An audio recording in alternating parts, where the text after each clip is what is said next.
दलिंदर कुठे आहे? पण परिवर्तन काय झालं? कधी ऐकलं?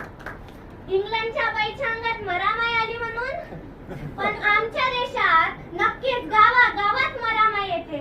आमच्या भगिनींनो, तुम्ही मासाहेब जिजाऊ अहिल्याबाई सावित्रीबाईंना आणत नाही तुम्ही अंगात? का आमच्या पुरुषांच्या अंगात आमचा छावा येत नाही? पण गोरगरिबांना लुटणारे, लाख रुपये पगार असून सुद्धा शेतकरी शेतमजुराकडून काम करून घेण्याचे